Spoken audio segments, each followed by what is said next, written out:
Ranjani Srinivasan, an Indian student at Columbia University, has left the United States after her student visa was revoked by the Trump administration. The US State Department and Department of Homeland Security claimed that she had engaged in activities supporting Hamas, an organization the US classifies as terrorist group. However, let me tell you, no concrete evidence has been provided to support this particular claim. Her only publicly known action was participating in pro-Palestinian protest on Columbia's campus, an event that has seen widespread student involvement. Her case highlights a growing trend of political crackdown on university students, particularly the international students, that too in the name of national security and counter-terrorism. It also raises serious questions about the academic freedom, the limits of free speech in the US, and the risks that are faced by Indian students abroad. But the question is, why was her visa revoked? Let's dwell deeper. So in the past, protests over Israel's military action in Gaza have intensified across major US universities, including Columbia, Harvard, and Stanford. These protests have drawn a harsh response from the US government, which has increasingly linked pro-Palestinian demonstrations to support Hamas. The Trump administration has positioned itself as strongly pro-Israel, and this stance has shaped its domestic policy on free speech, student activism, and immigration.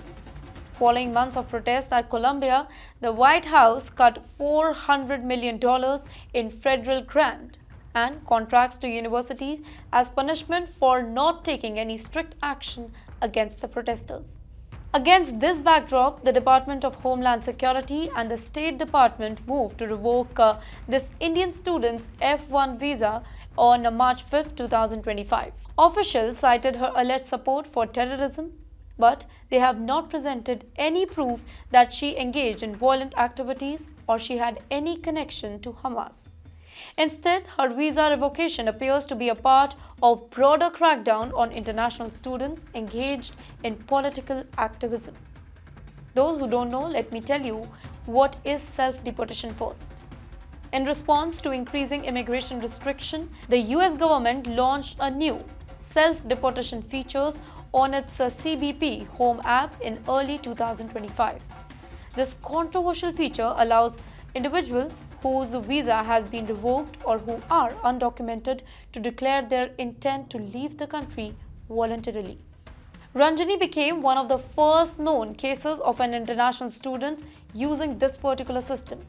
On March 11, 2025, she officially registered her departure through the app, and she was later seen at the airport with her suitcase, ending her academic journey in the US. Let's look at the larger implications here. Why should Indian students be concerned?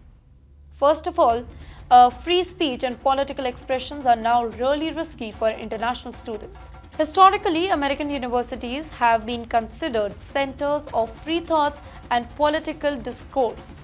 However, her case suggests that non-US citizens can face severe consequences for participating in political activism. Even if a protest is legal under First Amendment right, international students are still bound by the conditions of their visas, which do not guarantee protection from visa revocation if their actions are deemed politically unacceptable by the government. Secondly, the US government's financial punishment of Columbia University sends a strong message to other institutions as well. Crack down on student activism or face consequences. This could lead to universities imposing stricter rules on student protests, particularly for those on visas, further limiting the ability of international students to engage in political discourse.